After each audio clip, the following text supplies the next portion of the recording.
गिबिसिनथाराव नोंथांमोन खौरांगिरि नोंथांमोनखौ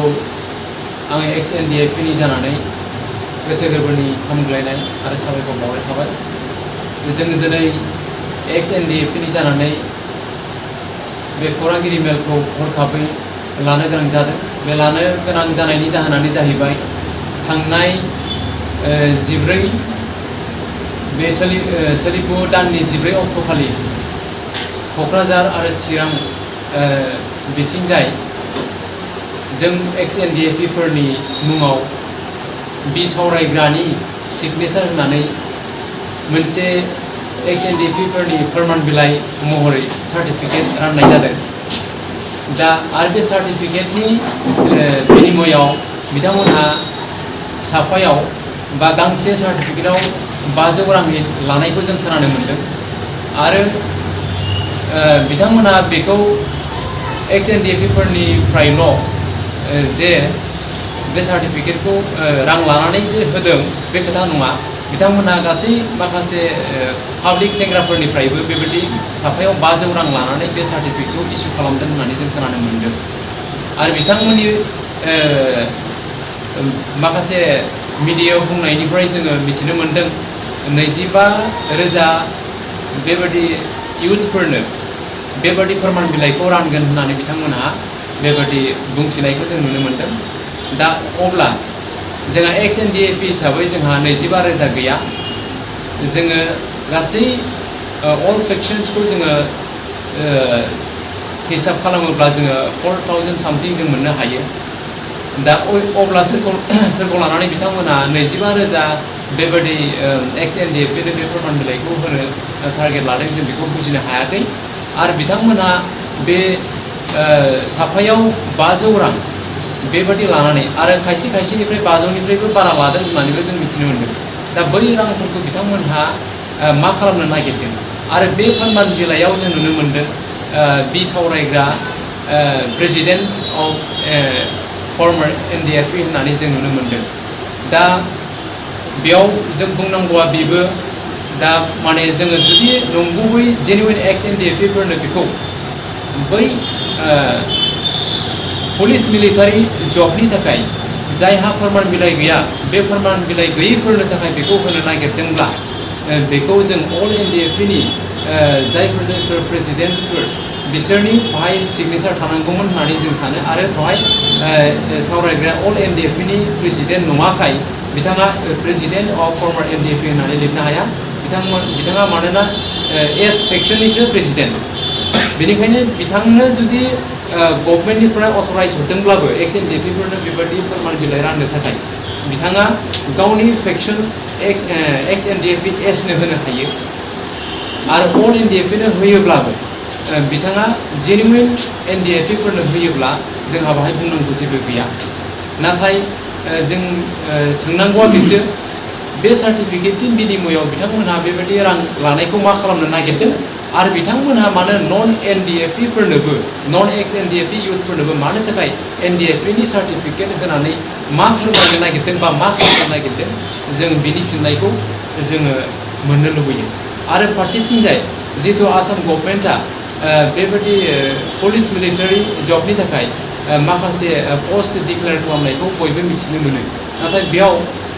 डेफिनेटलि बुंनाय गैया जे NDFबनो बेसेबां quota लाखिगोन होननानै बुंनाय गैया। भारबेलि जों मिथिनो मोनदों 2% quota लाखिगोन होननानै। नाथाय बे 2%खौ जों हिसाब खालामोब्ला दिनैनि दिनाव बे 3,000सो पस्ट जुदि दङब्ला अब्ला NDFबनि थाखाय बेवहाय 60थासो पस्ट थाहैगोन। अब्ला बे 60था पस्टखौ बे जुदि 25,000 इउथ्सफोरनो NDFबनि फोरमान बिलाइ होनानै बे पस्टनि थाखाय एप्लाइ खालामहोयोबा सोर मोनगोन बे पस्ट? सोर जेनुइन NDFबआ दिनै बैसो लानानैबो एजआ क्रस जानो नागिरबाय आरो बेबायदि क्वालिफिकेसन हिसाबैबो मिट खालामनो नागिरा। अब्ला जायफोर बै नन NDFबफोरा बेबायदि सार्टिफिकेटखौ लानानै NDFब जानानै एप्लाइ खालामोब्ला बिथांमोना बै 2%खौ बिथांमोनानो अक्युपाइ खालामगोन। अब्ला रावबो NDFबआ बाहाय मोननो हानायनि राहा गैया। आरो गुबुन फारसेथिं बाहाय जोंहा बे पुलिस मिलिटारिनि जितु एप्लिकेसन लानाय साबमिशन खालामनाय बियो अनलाइनसो जादों दा बे अनलाइन खालामनाय लोगो लोगो बाहाय जेनेरेल हिसाबैसो अनलाइन खालामगासिनो थानायखौ जों नुनो मोनदों बाहाय एनडिएफबि कोटा होननानै बाहाय स्पेसिफाइ खालामनाय गैया बे अनलाइन बेखौ एप्लाइ खालामनाय लोगो लोगो बे जेनेरेल थांबाय आरो बाहाय एनडिएफबि जेबो आइडेन्टिफिकेसन बाहाय जुदिव नंगौ बाहाय जोङो सार्टिफिकेट माखासे जों आपल'ड खालामफानानै बाहाय जोङो जेनेबा गावनि एनडिएफबि आइडेन्टिफिकेसनखौ जों होनो हायो नाथाय अब्लाबो बाहाय गुबुन गुबुन बाहाय फोरमान बिलाइफोरबो बिफानाय दङ एनसिसिनि बा गुबुन गुबुन बेफोरबायदिनि दा जों एनडिएफबिनिफ्रायथ' जों गुबुन गुबुन बेबायदि फोरमान बिलाइ होनो हानायनि जोंहा जेबो राहा गैया मात्र जोङो एक्स एनडिएफबि होननानै जोङो फोरमान बिलाइखौ जों होनो हायो जोङो जाय एक्स एनडिएफबिफ्रा बिफर 2009नि सिगाङाव जायफ्रा दंखायो जों आइजिपिनिफ्राय मोननाय जोंहा मोनसे फोरमान बिलाइ दंखायो जोंहा आइडेन्टिटि कार्ड दंखायो जायहा उननि बिसेसकरि बुंनो थाङोब्ला जाय एनडिएफबिएसनि बिथांमोननि आखायाव बै जोङो आइजिपिनिफ्राय मोननाय जोंनाव थानाय बे आइ कार्डआ बिथांमोनाव गैया बेनिखायनो बिथांमोना फोरमान बिलाइखौ जुदि होदोंब्ला बा होनो नागिरदोंब्ला गावसोरनि एनडिएफबिएसनि इउथफोरनो होनो हायो फर्मार एनडिएफबिफोरनो होनो हायो बेवहाय जोंहा बुंनांगौ जेबो गैया जिहेतु बिसोरनाव जेबो फोरमान बिलाइ गैया खिन्थु जोंहा आइजिपिनिफ्राय मोननाय आइडेन्टिटि कार्ड दंखायो 2009आवनो जों मोनखानाय बेनिखायनो जों मिथिनो लुबैनाया बेसो बे सासेयाव 500 रां लानायखौ मा खालामनो नागिरदों आरो 25,000 इउथ्सफोरनो बेखौ होनाया मा ओंथि फोरमायनो नागिरदों आरो बेजों लोगोसे जों मिथिनो लुबैनाया बेनो जोङो एक्स एनडिएफबि हिसाबै जिहेतु 4 लाख जों फिक्स डिप'जिट जों गभर्नमेन्टनिफ्राय रिहेबिलिटेसन हिसाबै जों मोनदों बे 4 लाख मोननायावबो गोबां एनडिएफबि नङैफ्रानो बेखौ मोनफानाय दङ नाथाय बेखौ जों जेबो बुंनो थांला दा जोङो फाइनाल हिसाबै जोङो बेखौबो मोनसे प्रुफ हिसाबै लानो हायो एनडिएफबिनि आइडेन्टिफिकेसन हिसाबै जों बेखौबो लानो हायो जे जोंहा 4 लाख रिहेबिलिटेसन मोननायफोरनि आखायाव जिहेतु जोंहा फिक्स डिप'जिटनि सार्टिफिकेट दङ बेखौनो जों फोरमान बिलाइ हिसाबैबो जों लानानै जोङो गभर्नमेन्टनि जिखुनु पस्टआव जोङो एक्स एनडिएफबिनि कोटाखौ जोङो लानो हायो बेनिखायनो जोंहा बाहाय एक्सट्रायै गुबुन बेबायदि फोरमान बिलाइ जोङो इसु खालामनांगौ होननानैबो जोंनिफ्राय गोनांथि दङ होननानै जों बेखौ सानाखै दा बेनिखायनो जोङो मिथिनो लुबैदों मानि थाखाय बिथांमोनहा बेबायदि फोरमान बिलाइखौ सोरबा सासेनिल' सिगनेचार होनानै बेबायदि जानला मोनला गासैबो जायनो थाङो बेनो बिथांमोना बेबायदि हरदों दा बेनि आन्दोआव बिथांमोना मा थांखि दङ बेखौ जों मिथिनो लुबैयो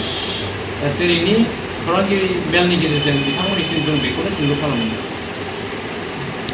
जा जोङो बिनि फिननायखौ होयो बिथांमोना दिनै मानि थाखाय बेबायदि 25,000 सेंग्राफोरनो बेबायदि एक्स एनडिएफबिनि फोरमान बिलाइ होनो नागिरदों बा होगासिनो दङ बेखौ बेनि सायाव जों दिनै सोंलु खालामदों जिहेतु जों बेखौ मिथिनो मोनाखै किन्तु एनडिएफबि हिसाबै जोंहा गासै फेक्सन्सखौ जोङो ज' खालामोब्ला 4,000 सामथिं बेबायदि जायो जायफ्रानोखि जोंहा 4 लाख बा जोंनि 4 लाख रिहेबिलिटेसनखौ मोनखांनाय बेखिनियाल'सो जोंनि एक्स एनडिएफबि होननानै जों मिथिनो मोनो दिनै जों एक्स एनडिएफबि हिसाबै जोंहा बैसोआ साख्रिनि मावनो हानायनि बैसोआ जोंहा क्रस फ्रायानो जाजोब्बाय बेबायदि बैसो साख्रि मावनो हानाय बैसोआ गोबां खमसै दा बेनिखायनो दिनै गभर्नमेन्टआ जुदि जों एक्स एनडिएफबिनि थाखाय थारैनो एमअएसआव लिरनाय बायदि साख्रिखौ हगारोब्ला जोंहा एज रिलेक्सेसना जोंनो नांथारगोन आरो क्वालिफिकेसन हिसाबै जोंहाथ' नांगौ बादि गोबां क्वालिफाइड बेबायदि गैखाया अब्लाबो जि क्वालिफिकेसन बेखिनि क्वालिफिकेसनजों जिबायदि जबा जोंनि थाखाय बा जों जि जबनि थाखाय जों एलिजिबल बेबायदि जबखौ जों मोननो हास्थायो जोंनि गासै फर्मार एक्स एनडिएफबिफोरनि थाखाय किन्तु एजनि बेलायाव जों बेखौनो बुंनो थाङो जे जोंनो एज रिलेक्सेसनखौ जोंनो नांथारगौ जोंहा मानोना एकर्डआ 2020आव जादों बे 2020 खौ बेस खालामनानैसो जोंनि एजखौ बिथांमोना काउन्ट खालामनांगोन दिनैसिम मानो होनब्ला एकर्डनिफ्राय 3-4 बोसोर बारलांबाय बे 3-4 बोसोरखौ बिथांमोना बेयाव काउन्ट खालामनो मोननाय नङा जोङो एक्स एनडिएफबि जानानै बिटिआरनि सिइएम बिथांखौ जोङो बेखौनो खावलायनो सानो दिनै बिथाङा जों एक्स एनडिएफबिफोरनि जानानै बेबायदि माबा मोनसे बोल्ड इनिशिएटिभ लानायखौ जिहेतु जों नुनो मोनाखै दिनैसिम 4 बोसोर जालांनोसै 2020 अब्ला दासिमावबो बिथांमोना जोंनि सायाव जेबो इनिशिएटिभ लायैखौ जों नुनो मोनदों ओंखायनो लेटैब्लाबो बिथाङा जों एक्स एनडिएफबिनि सायाव मोनसे सिम्पाथेटिक मोनसे एक्सनखौ लानांगौ आरो बेबायदिनो एक्स एनडिएफबिनि थाखाय बिथांमोना दिनै जिहेतु जों एक्स एनडिएफबिनि स्ट्रागल एन्ड डेडिकेशननि थाखायसो दिनै जाय सिइएम बा सोरबा डेपुटि सिइएम बा गुबुन दिनै बिथांमोना बेबायदि पजिशन एन्ड पावारखौ सोरनि थाखाय सोरनि डेडिकेशन सोरनि सेक्रिफाइसनि थाखाय मोनदों बे एक्स एनडिएफबिनि थाखाय मोनदों अब्ला एक्स एनडिएफबिनि रिहेबिलिटेशननि थाखाय बा थांना थानायनि थाखाय बिथांमोना बेबायदि खामानिखौ जुदि मावनो हायाब्ला एक्स एनडिएफबिनि मोजां थांना थानायनि मोनसे राहाखौ बिथांमोना होनो हायाब्ला बिथांमोना दिनैनि दिनाव माने कावार्ड लिडार्स होननानै जों बुंनो गोनां जागोन बिथांमोना माने साहस गैया बेबायदि साहस गैयै लिडारफोर आरो जोंनि सायाव बेबायदि सिम्पाथि गैयै अननाय गैयै बेबायदि एसे क्रुएल एटिटिउडनि लिडार्सफोर होननानैबो जों बुंनो गोनां जागोन जिहेतु जोंनि पाथेटिक कन्डिशनखौ